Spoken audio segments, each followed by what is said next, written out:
Straight of हरमूज पर चल रहा बवाल, क्या युद्ध एक बार फिर से उसी वापस जिस तरीके से चल रहा था भयानक दौर पर ले जाएगा? ऐसा लगने लगा है। आपने सुना भी होगा कि हाल में भारतीय वेसल पर ईरान की तरफ से हमला किया गया, इस तरह की खबरें आई। तो उसकी कहानी क्या है? अमेरिका ने ईरानी जहाजों को बंदी बना लिया, इस तरह की खबरें आई हैं। उसकी क्या कहानी है आपको इस वीडियो में बताएंगे। साथ ही साथ जो पीस टॉक चल रहा था ईरान, यूएस, इजराइल के बीच में, क्या उसकी जो दूसरी मीटिंग थी जिसमें कहा जा रहा था कि डोनाल्ड ट्रंप आ सकते हैं, वो होगी भी कि नहीं होगी, इसको लेकर संशय के बादल उठने लगे हैं। तो क्या कुछ चल रहा है इस युद्ध में? नमस्ते, मैं सौरभ त्रिपाठी हूं। इस वीडियो में आपको ये सब बताएंगे। मेरे साथी विनय सुल्तान हैं, जिनको आज बड़ी मुश्किल समय लेके आया हूं कि भाई 2-3 दिन से वीडियो नहीं जा रहा, जनता इंतजार कर रही है, कुछ करिए। तो आज ये आए हैं डायरी लेके अपनी। भाई पहले तो जनता को बताइए कि आप 2-3 दिन क्यों नहीं कुछ वीडियो किया। जवाबदेही तय होगी न्यूज पेज पे। दरअसल हुआ क्या कि मैं एक पॉडकास्ट शूट करने में लगा हुआ था, जिसके लिए रिसर्च कर रहा था। वो पॉडकास्ट अप हो गया है। आर.के. शर्मा हैं, एक रॉ के एक्स ऑफिसर हैं। उनके साथ में ईरान वॉर को लेके और हमारी विदेश नीति को लेके लंबी बातचीत हुई है, 1.5 घंटे की, और अच्छी बातचीत रही है। मेरे को लगता है कि उसको देखिएगा, उसका लिंक आपको डाल देंगे देखना इसमें चाहिए। हम। हाँ। और इस बीच में इस पूरे के पूरे सबसे पहले हम अपने से शुरू कर लेते हैं कि हमारे पास में क्या क्या अपडेट हैं इस पूरे के पूरे वॉर में, जो इंडिया को लेके इफेक्टिव हैं, इंडिया को प्रभावित करते खासतौर पे हैं। जो जहाज पर हमले की जहाज, बात है वो क्या तो है? 2 जहाज हैं हमारे। एक जगरनव है जो कि बल्क कैरियर है। ये अल जुबैल जो पोर्ट है वहाँ से आ रहा था, सऊदी से कुछ माल लेके, और इसको स्ट्रेट ऑफ हॉर्मूज में, जो कि इनकी गन शिप्स हैं और छोटी शिप्स हैं जिनके ऊपर गन लगी हुई हैं, उन्होंने फायर किया था। मतलब उसके बाद में आईआरजीसी की तरफ से इन पूरी की पूरी शिप्स को वार्निंग दी गई और वापस भेज दिया गया स्ट्रेट ऑफ हॉर्मूज से, जहाँ पे ये डॉक थी, जहाँ पे पहले उन्होंने एंकर कर रखा था वहाँ पे। दूसरी शिप है सलमान हेराल्ड, जिसको जो एक वीएलसीसी है, मतलब very large carrier, crude carrier, और ये इराक से क्रूड ऑयल लेके आ रही थी और इसको भी पीछे भेज दिया गया है। इसके अलावा फ्रेंच और कई देशों के जो वेसल्स हैं उनके ऊपर भी आईआरजीसी की तरफ से अटैक किया गया है। और इसके बाद में भारत ने ईरानी राजदूत को बुला लिया है। जो भारत में ईरानी राजदूत हैं उनको समन किया गया है विदेश मंत्रालय की तरफ से, और उनसे जवाब मांगा गया है कि भारतीय शिप्स के ऊपर हमला क्यों हुआ है, जबकि ईरानी राजदूत लगातार भारत को ये आश्वासन दे रहे थे, ये सुनिश्चित करवा रहे थे भारत के मन में कि उनके ऊपर, जो भारतीय शिप्स हैं उनके ऊपर हमला नहीं होगा। वो क्योंकि भारत को एक फ्रेंडली नेशन मानते हैं, ऐसा नेशन मानते हैं जो कि इस पूरे के पूरे कॉन्फ्लिक्ट में इन्वॉल्व नहीं है किसी भी साइड से। इस वजह से भारत की जो है शिप्स हैं उनको टारगेट नहीं बनाया जाएगा आईआरजीसी की तरफ से। ये ईरान की तरफ से बार बार जो है हमको आश्वासन दिया गया था।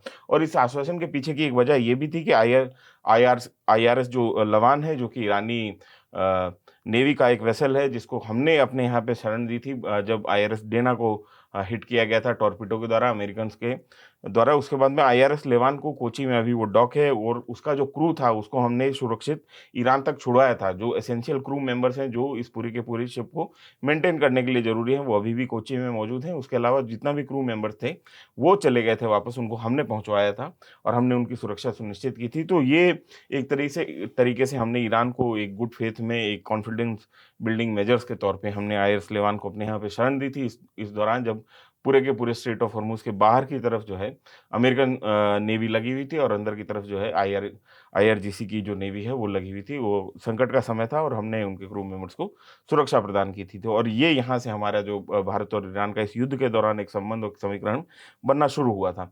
तो ये हमने कहा कि हमने आपको कठिन समय में मदद की, और आप हमारे ही वेसल्स जो हैं, और जो कि मर्चेंट वेसल हैं, एक तरीके से व्यापारी वेसल है, उनको आप क्यों हिट कर रहे हैं? कहानी क्या है? मतलब क्या सही में हिट किया, जान के हिट किया, क्या हुआ क्या है? मतलब इसको ईरान का दरअसल पक्ष इस क्या है? इसमें ईरान का पक्ष अभी कुछ स्पष्ट तौर पे नहीं आया, लेकिन हुआ क्या है कि स्ट्रेट ऑफ हॉर्मूज को फिर से बंद कर दिया गया है ईरान की तरफ से। उसके कई कारण हैं। जब हम इस पूरे के पूरे मामले की चर्चा करेंगे तो हमको समझ में आएगा कि क्या हो रहा है डिप्लोमेटिक फ्रंट पे, और उसके असर जो है स्ट्रेट ऑफ हॉर्मूज पे किस तरीके से पड़ते हुए दिखाई दे रहे हैं। तो कहानी ये है कुल मोटा-मोटी तौर पे कि ईरान ने पहले अब्बास अरक्ची की तरफ से ये घोषणा कर दी गई थी कि हम स्ट्रेट ऑफ हॉर्मूज खोलने के लिए तैयार हैं, लेकिन आईआरजीसी को उन्होंने कॉन्फिडेंस में नहीं लिया था, इस्लामिक रिवॉल्यूशनरी गार्ड कोर को। अच्छा। और यहाँ से जो है सारी की सारी बात बिगड़नी शुरू हुई, और उसके बाद में ब्लॉकेट जो अमेरिका की तरफ से लगाया गया है गल्फ ऑफ ओमान में, उसकी वजह से ईरान जो है बहुत परेशान है, क्योंकि उसका एक्सपोर्ट पूरी तरीके से चोक हो गया है। तो ऐसी स्थिति में बार-बार ईरान की तरफ से ये दबाव बनाया जा रहा है कि अगर आपको बातचीत करनी है तो सबसे पहले आपको ये ब्लॉकेट जो है इसको हटाना पड़ेगा। हाँ। और उसमें अमेरिका की तरफ से ये शर्त रखी जा रही है कि हम ब्लॉकेट तभी हटाएँगे जब आप स्ट्रेट ऑफ हॉर्मूज खोलेंगे। तो ये एक डेड एंड पे ये पूरा नेगोशिएशन फंस गया है। यहाँ से हमको ये दिखाई देता है और उसमें जो है कुछ शिप्स जो हैं वो निकलने की कोशिश कर रही थी, जिसमें वो कोइंसिडेंटली भारतीय शिप्स थी, कुछ फ्रेंच शिप थी जिनके ऊपर हमला किया गया। मतलब एक तरीके से वार्निंग दिया गया, क्योंकि जो गन फायर हुआ है, मतलब कि स्मॉल आर्म्स से फायर हुआ है, उससे कोई भी शिप जो है वो ना तो डुबाई जा सकती है, ना कोई बड़ा नुकसान उसको किया जा सकता है। बल्कि एक तरीके से उसको चेतावनी दी जाती है कि अगर आप हमारे साथ कंपाइल नहीं करेंगे तो आपके ऊपर बड़ा हमला हो सकता है, तो आप यहाँ से पीछे हट जाएँ। तो ये स्थिति बनी है। उसमें कोइंसिडेंटली वो शिप्स जो हैं इंडिया की हैं। कोई डायरेक्ट एनिमिटी मेरे को यहाँ पे इंडिया के खिलाफ जो है टारगेट करके ऐसी कार्रवाई की गई, ऐसा हमको नहीं लगता है। ये यहाँ से हमको समझ में और आता है। भारतीय झंडा तो रहा होगा भाई साहब। हाँ, इंडियन फ्लैग शिप थी। लेकिन अब उस समय जब ऐसी तो तनाव क्लीन की चिट भी नहीं दे सकते ना। नहीं, तो ऐसी तनाव की स्थिति में आप ये भी नहीं कह सकते ना। स्ट्रेट ऑफ हॉर्मुज़ आप ये समझिए कि ईरान के लिए सबसे बड़ा नेगोशिएशन का चिप है, और स्ट्रेट ऑफ हॉर्मुज़ अगर खुल जाता है तो ईरान के पास में जो कि नेगोशिएशन का जो भी लेवरेज है वो उसके हाथ से चला पर जाएगा। नेगोशिएशन का जो पहली मीटिंग हुई थी उस पर बस यही निकल के आया था ना कि हरमुज खुल गया है। स्ट्रेट ऑफ हॉर्मुज़ तब खोला जाएगा जब अगली बातचीत सारी कन्फर्म हो जाएगी। वो ये कहा गया था, वहाँ पर भी वो बात जो है वो पूरी तरीके से सफल नहीं हुई थी। इन तमाम सारी चीज़ों पे बातचीत हुई थी, उसके बाद में 10 पॉइंटर एजेंडा जो है अमेरिका की तरफ से फिर भेजा गया था, एक ऑफ़र, जिसके ऊपर ईरान ने नेगोशिएट करने से इनकार कर दिया था।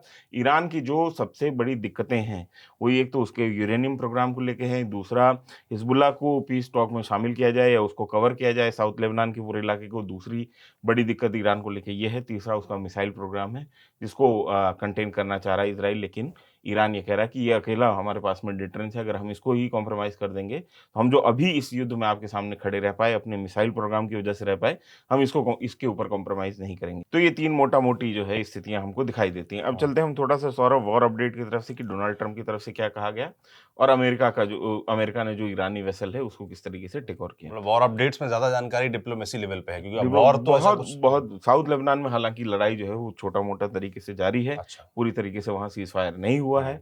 लगातार जो है इज़राइल की तरफ से भी ऑफेंसिव हो रहा है। इज़राइल ने अभी हिज़्बुल्लाह का एक जो मिसाइल लॉन्चर है उसको हिट किया है टारगेट करके, कि वो तैयार खड़ा था, उसमें मिसाइल भी रखी हुई थी और मतलब वो लॉन्च होने के लिए तैयार खड़ा किया गया था, और उसको आईडीएफ ने हिट किया है। आईडीएफ ने ये कन्फर्मेशन दिया है ओके। साउथ लेबनान में। लेकिन अब वॉर अपडेट की तरफ से चलते हैं तो डोनाल्ड ट्रम्प ने एक ट्वीट करके बताया कि तोस्का, या कई जगहों पे टुस्का लिखा जा रहा है, ये कि ईरानी वेसल था, मर्चेंट नेवी का वेसल था, जिसको ये 900 फीट लंबा था, और इसको सीज़ कर लिया है अमेरिका ने। और इसके ऊपर सेंटकॉम ने अपनी तरफ से फुटेज भी जारी किया है, जिसमें ये देख रहे हैं हम कि मरीन्स जो हैं वो हेलीकॉप्टर से उस पे उतर रहे हैं, उस शिप पे, और उसको सीज़ कर लिया है इन लोगों ने। और इसके ऊपर जो है जो जानकारी डोनाल्ड ट्रम्प ने दी है उसके हिसाब से यूएसएस स्प्रुएंस नाम का एक जहाज है, डिस्ट्रॉयर है, और इसका नाम रखा गया है रॉबर्ट स्प्रुएंस, एक बहुत फेमस कमांडर हुए हैं यूएस नेवी के, और उन्होंने बैटल ऑफ मिडवे में एक बहुत अहम भूमिका निभाई थी। उनके यादगार में इस डिस्ट्रॉयर का नाम जो है स्प्रुएंस रखा गया है। ये खैर थोड़ा-सा विषांतर हो जाएगा, लेकिन जो स्प्रुएंस है इसने पहले चैलेंज किया, वार्निंग शॉट जारी किए, लेकिन जब वो वेसल नहीं रुका तो उसके बाद में ये कार्रवाई की गई कि मरीन्स को उसके ऊपर उतार के बाकायदा सीज़ कर लिया गया उसको। और ये सारा का सारा डेवलपमेंट तब हुआ है जब ईरान ने ये कह दिया कि हम स्ट्रेट ऑफ हॉर्मुज़ अब नहीं खोल रहे हैं। उसके बाद से जो है लगातार यूएस की तरफ से भी जो घेरा है उसको भी मजबूत किए जाने की कोशिश की जा रही है। और ये जब घटना हुई है उसके बाद में खातम अंबिया, जो कि सेंट्रल कमांड है ईरानी फोर्सेस का, उसने बयान जारी करके कहा है, और उसमें एक बहुत दिलचस्प शब्द उन्होंने इस्तेमाल किया है कि ये एक्ट ऑफ पायरेसी है, मतलब ये डकैती जैसा जुर्म जो है अमेरिका ने किया है, और ईरानी आर्म फोर्सेस जल्दी इसका जवाब देंगी, और ये पूरी तरीके से वायलेंस है। और इस बीच में एक्सियस ने लिखा है, एक्सियस एक अमेरिकन न्यूज़ आउटलेट है, जिसने ये रिपोर्ट की है कि ईरान के कई सीनियर ऑफिशियल्स ये मानते हैं कि अमेरिका के साथ में किसी भी समय सीज़ फायर जो है वो ख़त्म होने जा रहा है, क्योंकि ये बातचीत यहाँ से आगे बढ़ती हुई नहीं दिखाई दे रही है। और ऐसे में ईरान को ये लगता है कि अमेरिका जो है बातचीत के छलावे में, डिफेक्शन में लेके ईरान के ऊपर कभी भी हमला कर सकता है। ये एक्सियस ने रिपोर्ट किया है। इस बीच में ईरानी स्टेट मीडिया ने साफ कर दिया है कि ईरान जो है अगले राउंड की मीटिंग में नहीं जा रहा है इस्लामाबाद, और अब्बास अरगची, जो कि वहाँ के विदेश मंत्री हैं, उन्होंने भी बयान दे के ये साफ कर दिया है कि हम अगले राउंड में हम इंटरेस्टेड नहीं, हम बातचीत नहीं करने जा रहे हैं। इस बीच में रॉयटर्स ने एक खबर दी है कि आर्मी चीफ जो है पाकिस्तान के आसिम मुनीर, जो गए भी थे ईरान, और बाकायदा उन्होंने आईआरजीसी के लीडर से और वहाँ की पॉलिटिकल लीडरशिप से बात की थी ईरान के, और ट्रम्प का संदेश लेके गए थे अगले राउंड की मीटिंग के की जो है रूपरेखा वो बनाने गए थे। अब उन्होंने ये साफ कर दिया है और आसिम मुनीर ने ट्रंप को ये बता दिया है कि जो आपने ब्लॉकेट लगा रखा है स्ट्रेट ऑफ हॉर्मुज़ का, इसकी वजह से बातचीत पूरी तरीके से अटक गई है और यहाँ से ईरानियों की पहली शर्त ये हो गई है कि आप जो है पहले ये ब्लॉकेट हटाइए, अदरवाइज़ हम बातचीत नहीं करेंगे। और इस बीच में चैनल 14 जो है हिब्रू मीडिया मतलब इजरायली मीडिया का चैनल 14 है, उसने ये खबर दी है कि अगले महीने की शुरुआत में गाजा में फिर से मोर्चा जो है इजराइल खोल सकता है, क्योंकि इजराइल ने हमास को, जो कि गाजा में एक्टिव एक संगठन था, एक मिलिटेंट ऑर्गेनाइजेशन था, उसको एक 6 महीने का वक्त दिया था कि आप अपने आप को 6 महीने में डिसआर्म कर लीजिए, अदरवाइज़ जो है ये कॉन्फ्लिक्ट फिर से जारी होगा। और ये 6 महीने की मियाद खत्म हो चुकी है। उसके बाद में अब ये कहा जा रहा है इज़राइल की तरफ से कि वो पूरी तैयारी कर रहे हैं और अगले महीने की शुरुआत में गाज़ा में फिर से वहाँ पे मोर्चा आईडीएफ के द्वारा खोला जा सकता है। इस बीच में 19 अप्रैल को ट्रंप ने एक और मतलब संडे को ट्रंप ने एक और बयान दिया था और उनमें मतलब ट्रूथ सोशल पे उन्होंने लिखा था कि ईरान जो है उसने घोषणा की थी कि वो स्ट्रेट ऑफ हॉर्मुज़ को बंद करने जा रहे हैं, लेकिन उनकी घोषणा कुछ काम नहीं आई क्योंकि स्ट्रेट ऑफ हॉर्मुज़ को हमने बंद कर रखा है अब। और इसकी वजह से ईरान को $500 मिलियन का हर दिन का नुकसान हो रहा है एक्सपोर्ट में और हम उनको एक फेयर डील दे रहे हैं। अगर वो फेयर डील नहीं स्वीकार करते हैं तो हम उनके सारे के सारे पावर प्लांट्स जो हैं उनको उड़ा देंगे। तो पावर प्लांट उड़ाने की धमकी एक बार फिर से ट्रंप ने दी है और कहा है कि स्ट्रेट ऑफ हॉर्मुज़ को हमने अब बंद कर रखा है, अब ईरान के हाथ में नहीं। इस बीच में वॉल स्ट्रीट जर्नल की तरफ से एक दिलचस्प खबर आई है, जो कि ईरान में जो सत्ता के समीकरण इस युद्ध के दौरान बदले हैं, उसकी तरफ इशारा करती है। और जैसा कि हमने आपको पहले बताया था कि जो ईरान के फॉरेन मिनिस्टर हैं अब्बास अरगची, उन्होंने ये घोषणा की थी कि स्ट्रेट ऑफ हॉर्मुज़ खोल दिया जाएगा और वहाँ पे माइन स्वीपिंग ऑपरेशंस भी ईरान और अमेरिका मिलके चला सकते हैं अगर ये डील हो जाती है। इससे IRGC, जो कि वहाँ पे इस्लामिक रेवोल्यूशनरी गार्ड कोर है, वो इससे खुश नहीं है और उन्होंने जो है अब्बास अरगची को ये संदेश दे दिया है कि आप जो है हमको कॉन्फिडेंस में लिए बिना इस किस्म की कोई घोषणा नहीं करेंगे। हमने ये भी देखा था कि इस्लामाबाद में जो नेगोशिएशन टीम आई थी ईरान की तरफ से, उसमें IRGC के कई कमांडर जो हैं उसमें शामिल थे। वो डिप्लोमेटिक लेवल पे जो है बातचीत जो हो रही थी उसके फ्रंट पे नहीं दिखाई दे रहे थे, लेकिन वो पीछे से सारी डेवलपमेंट के ऊपर से टाइट नज़र रखे हुए थे। और ये बार-बार कहा जा रहा है कई एनालिस्ट के द्वारा कि इस पूरे युद्ध के दौरान IRGC ने खुद को बहुत मजबूत कर लिया है और डिफैक्टो वही एक तरीके से ईरान की सत्ता को चला रहे हैं। जो पॉलिटिकल लीडरशिप है उनके हाथ जो हैं धीरे-धीरे कमज़ोर होते जा रहे हैं। IRGC ने एक तरीके से कंट्रोल ले लिया है और IRGC ही ईरान की सत्ता को चला रही है। वहाँ के जितने भी नीति को निर्धारण करने का काम जो है वो IRGC के हाथ में आ चुका है। तो इस तरीके से हम अगर देखते हैं तो ईरान एक थियोक्रेटिक डेमोक्रेसी की जगह बजाय एक थियोक्रेटिक जो मार्शल स्टेट की तरफ हमको तब्दील होता हुआ दिखाई दे रहा है। एक जुंटा जो है वहाँ पे बंदी हुई हमको दिखाई दे रही है, ऑफिशियल नहीं अनऑफिशियल, जो कि IRGC के बिहाफ पे पूरे पूरे राज्य पर नियंत्रण किए हुए हैं। इस बीच में अल जजीरा ने खबर छापी है कि इस्माइल कानी, जो कि कुद्स फोर्स जो हैं IRGC की उनके कमांडर हैं, वो इराक उन्होंने विजिट किया है। और ये विजिट क्यों इंपॉर्टेंट है? क्योंकि कुद्स फोर्स वो फोर्स है जो कि IRGC की वो विंग है, स्पेशलाइज्ड विंग है, जो कि पूरे के पूरे वो प्रॉक्सी नेटवर्क को मैनेज करती है। चाहे वो हमास हो, चाहे हिजबुल्लाह हो, चाहे PMF हो, चाहे हुतीज़ हो, इनको हथियार पहुंचाना, इनको ट्रेनिंग देना, तो ये वाला जो प्रॉक्सी नेटवर्क है ये कुद्स फोर्स ही जो है उसको मैनेज करती है। और कुद्स फोर्सेस के कमांडर का इराक जाना इस समय में, जिस समय अभी शांति समझौता चल रहा है, ये बहुत इंपॉर्टेंट है कि कल को अगर कोई ग्राउंड इन्वेजन जैसी स्थिति होती है तो एक बड़ा मोबिलाइजेशन जो है ईरान वो इराक से करेगा, वो इराक में जो इनके इत्तेहादी हैं, जो एलाइड मिलिशियाज हैं, उनसे करेगा। तो ऐसे में हम ये देख रहे हैं कि इस्माइल कानी का वहाँ जाना, इस्माइल कानी वो आदमी है जिन्होंने लंबे समय से जो है ये कुछ फोर्सेस का कमांड संभाला हुआ है। ये ब्रिगेडियर जनरल लेवल के अधिकारी हैं और ये गए हैं अभी ईरान, और ये बहुत इंपॉर्टेंट है, स्ट्रेटजिकली बहुत इंपॉर्टेंट है।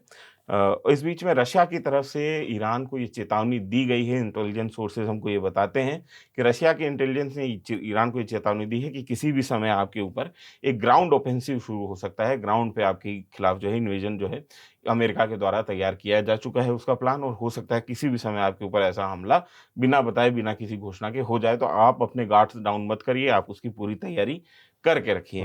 तो ये बात कही गई है। इस बीच में NYT में, न्यूयॉर्क टाइम्स में एक दिलचस्प जो है एनालिसिस छपा है, जिसमें ये कहा गया है कि 40% जो अटैक ड्रोन है ईरान के, वो अब भी सुरक्षित हैं, बावजूद तमाम स्ट्राइक्स के। 20,000 से ज़्यादा स्ट्राइक्स की गई हैं ईरान के ऊपर इजराइल और अमेरिका के द्वारा मिला के। उससे बावजूद 40% जो अटैक ड्रोन हैं वो उनके इंटैक्ट हैं। 60% मिसाइल लॉन्चर्स जो हैं वो इंटैक्ट हैं, क्योंकि बहुत सारी जगहों पे बहुत बड़े पैमाने पे इजराइल के द्वारा और अमेरिका के द्वारा मिसाइल लॉन्चर्स को निशाना बनाया गया था। मिसाइल लॉन्चर्स जो हैं वो बहुत क्रिटिकल हैं। बिना लॉन्चर्स के आप जो है मिसाइल आपके लिए वो पेड़ का तना है, उसको कोई मतलब आपके बिल्कुल। लिए नहीं रहता है। तो और 70% जो मिसाइल स्टॉक पाइल है वो ईरान का, वो भी अभी इंटैक्ट है। तो ईरान का जो फायर पावर है, एनवाईटी का एनालिसिस ये कहता है, वो इंटैक्ट है। वो लंबे वॉर के लिए ईरान जो है उसकी सलाहियत है, उसकी कुव्वत है कि वो लड़ सकता है। बिल्कुल। और एक बड़ी दिलचस्प खबर जो है वो डब्ल्यूएसजे में छपी, वॉल स्ट्रीट जर्नल में, वो ट्रंप को लेके है, ट्रंप के हवाले से है। डब्ल्यूएसजे को कई सारे उन्होंने एक टॉप मिलिट्री ऑफिशियल के जरिए ये खबर दी है कि वहाँ के जो अमेरिका के टॉप मिलिट्री ऑफिशियल हैं, उन्होंने ये बताया है कि जिस समय 2 पायलट जो गिरे थे ईरान में और इनके रेस्क्यू का ऑपरेशन चल रहा था, उस समय डोनाल्ड ट्रंप को ऑपरेशन रूम में घुसने तक नहीं दिया था मिलिट्री लीडरशिप ने। और वो उनका ये कहना है, उन्होंने डब्ल्यूएसजी ने जो खबर छापी उसमें एक शब्द का इस्तेमाल किया है, इरेटिक बिहेवियर। और इसका अगर हम हिंदी तर्जुमा करें तो सनकी किस्म का व्यवहार जो डोनाल्ड ट्रंप का है, उससे जो मिलिट्री लीडरशिप को ये डर था कि डोनाल्ड ट्रंप कुछ ऐसा कर देंगे या कुछ ऐसा करने के लिए हमको मजबूर करेंगे, जिससे पूरा का पूरा रेस्क्यू ऑपरेशन जो है वो कॉम्प्रोमाइज़ हो सकता है। मतलब उसमें ये भी हो सकता है कि डोनाल्ड ट्रंप जो है बैठे-बैठे वहाँ से ट्रूथ सोशल के ऊपर पोस्ट कर दें। और वो राष्ट्रपति हैं, उनको कोई मना नहीं कर सकता, लेकिन जब इस किस्म के ऑपरेशन होते हैं, वो बहुत सेंसिटिव ऑपरेशन होते हैं और वहाँ पे कई लोगों की, सिर्फ जो पायलट फँसे हैं, उनकी जान दाँव पे नहीं होती, जो उस रेस्क्यू ऑपरेशन में लगे हुए लोग होते हैं, 150-200, उनकी भी जान दाँव पे लगी हुई होती है। तो ये कहा गया डब्ल्यूएसजे ने, और वो अमेरिका के ही जो सेना के बड़े अधिकारी हैं, उनके हवाले से उन्होंने ये खबर की है कि डोनाल्ड ट्रंप को पूरे ऑपरेशन से दूर रखा गया। उनको नीड टू नो बेसिस पे जितनी जानकारी उनको देनी थी, उतनी ही दी गई। उनको ऑपरेशन में शामिल नहीं किया गया। हमने ये देखा था कि जब ओसामा बिन लादेन के खिलाफ ऑपरेशन हुआ था, उस समय बाकायदा ओबामा जो हैं, उस पूरे के पूरे ऑपरेशन रूम में बैठे रहे थे और देखा। उन्होंने पूरा ऑपरेशन देखा था। लेकिन अब ट्रंप के बिहेवियर को लेके हमने पहले भी आपको बताया था कि एनवाईटी में एक स्टोरी छपी थी, एक लंबा एनालिसिस था, जिसमें ये बताया गया था कि डोनाल्ड ट्रंप जो हैं, उनकी मानसिक हालात जो हैं, उसके ऊपर सवाल खड़े किए गए थे कि क्या वो सही में फिट टू रूल हैं? क्या वो राज करने के लिए कायम हैं? क्या वो एडमिनिस्ट्रेटिव ज़िम्मेदारियाँ जो उनकी हैं, वो निभा सकने में सक्षम हैं या नहीं? इसके ऊपर बहुत सवाल उठाए थे एनवाईटी ने, और तमाम ऐसे लोग जो ट्रंप के साथ में पहले काम कर चुके हैं, उनसे बात करके ये खबर निकाली गई थी। इसके अलावा कई डॉक्टर्स जो साइकियाट्रिस्ट हैं, उनसे बात की गई थी और उनके बिहेवियर का एनालिसिस एक किया गया था कि डोनाल्ड ट्रंप किस किस्म का बिहेवियर करते हैं। और वो और बार-बार अमेरिका में ये बात चल रही है कि 25th अमेंडमेंट के ज़रिए या इम्पीचमेंट के ज़रिए डोनाल्ड ट्रंप को हटा दिया जाए, क्योंकि वो राज करने के लायक नहीं है। ऐसा बार-बार अमेरिका की मीडिया में ये इस किस्म की खबरें हमको छपती हुई दिखाई दे रही हैं। तो ये मोटा-मोटी ये वॉर अपडेट हमारे सामने अभी हैं। और ये स्थिति जो बनती है सौरभ, इसमें 2-3 बातें बहुत दिलचस्प बातें हैं। कि पहली बात ये है कि लगातार जो आप देखेंगे कि शुक्रवार से ही और शुक्रवार के पहले से ही डोनाल्ड ट्रंप की तरफ से लगातार ये इस किस्म के बयान दिए गए। एक बार तो 9 एक साथ जो है स्टेटमेंट जो है ट्रूथ सोशल पे उनके दिए गए, जिसमें उन्होंने ये तासुर देने की कोशिश की, ये एक अंदाज़ा देने की कोशिश की कि हो सकता है वॉर जो है इट्स ओवर, ये ख़त्म हो गया और हमारी डील बन गई है और सारी चीज़ें। और ये कहा जा रहा है कि डोनाल्ड ट्रंप इस किस्म की हरकतें कर रहे हैं मार्केट मैनिपुलेशन के लिए, ताकि मार्केट को एक पॉजिटिव साइन दिया जाए और मार्केट में एक उछाल लाने की कोशिश की जाए। और दूसरी बात ये है कि ये पूरी की पूरी पीस डील में ये हुआ था कि एक बीच में खबर चली थी कि डोनाल्ड ट्रंप शायद खुद इस्लामाबाद जाएँगे और वहाँ पे ये पीस डील को साइन करेंगे, ताकि जो क्रेडिट अभी जेडी वांस को मिल रहा है इस पूरे के पूरे पीस डील में, वो उसको ना मिल सके और क्रेडिट जो है वो ट्रंप के खाते में जाए और ट्रंप को किसी तरीके से जो है वो नोबेल पीस प्राइज़ मिल पाए। तो ऐसा भी एक बोला जा रहा था। हालाँकि जेडी वांस के बारे में उन्होंने खुद कहा था, खुद बाकायदा प्रेस को इन्फॉर्मेशन दी थी कि मेरे जो डिप्टी हैं जेडी वांस, वो अब नहीं जाएँगे इस्लामाबाद बात करने के लिए जो अगले राउंड की नेगोशिएशन होगा, क्योंकि सिक्योरिटी थ्रेट है उनको। वो अगर वहाँ जाते हैं वो सुरक्षित रह पाएँगे नहीं, इसके ऊपर हमें संदेह है। तो ऐसी स्थिति में डोनाल्ड ट्रंप को कहा जा रहा था कि शायद वो इस्लामाबाद खुद आएँगे। लेकिन ये तमाम सारी बातें, तमाम जो 9 दिन चले, अढ़ाई कोस की स्थिति हो गई है। कई ऐसे मुद्दे हैं जिस पे ना अमेरिका झुकने के लिए तैयार है, कई ऐसे मुद्दे हैं जिन पे इज़राइल झुकने के लिए तैयार नहीं है और ईरान तो समझौता करने की स्थिति में खुद को देख ही नहीं रहा है। वो ये कह रहा है कि हमको अपर हैंड है और हम अपनी शर्तों पे समझौता करेंगे। तो यहाँ से ये समझौता वो जो है वो डेडलॉक की तरफ बढ़ रहा है, ऐसी स्थिति में बढ़ रहा है जहाँ से कोई रास्ता आगे की तरफ हमको दिखाई नहीं देता है। और ये क्योंकि पूरा का पूरा जो सीज़ फायर हुआ है अमेरिका और ईरान के बीच में 10 दिन का, वो एक बहुत थिन आइस के ऊपर है, वो कभी भी क्रैक कर सकती है और कभी भी जो है वो तूफ़ान हमको आता हुआ दिखाई दे सकता है। हम ऐसी उम्मीद करते हैं कि अभी जो शांति बनी है 40 दिन के युद्ध के बाद में, वो बरकरार रहे, दोनों देशों के बीच में समझौता हो जाए और स्ट्रेट ऑफ हॉर्मूज़ में जो फ्री नेविगेशन है वो फिर से शुरू हो और दुनिया भर की अर्थव्यवस्था के ऊपर जो एक दबाव है वो हमको हटता हुआ दिखाई दे। लेकिन अभी जो हमको ये अभी की स्थिति हम अगर एनालाइज़ करें, तो ये थोड़ा-सा मुश्किल कौड़ी हमको दिखाई देती है। बिल्कुल। आप अपेक्षा तो ठीक कर रहे हैं, आप मना तो ठीक रहे हैं कि ऐसा हो जाए कि हरमुज़ खुल जाए और जो दूसरी बैठक है वो हो जाए। पर आपने जो बातें बताई कि ईरान ने साफ तौर पर इनकार कर दिया है। दूसरा जो सबसे खतरनाक बात मुझे लगी भाई कि आप फर्स्ट मीटिंग में ईरान के जो प्रतिनिधि गए थे और उसके बाद जो अब्बास अरगची इन्होंने ऐलान किया था कि हरमुज़ खोल देंगे। उस पर वहाँ के जो आर्मी कमांडर एक तरीके से आईजीसी है आज की तारीख में, उसने साफ इनकार कर दिया कि भाई हमें भरोसे में लीजिए। तो ईरान में भी जो लीडरशिप है उनके भी सब कुछ ठीक नहीं है।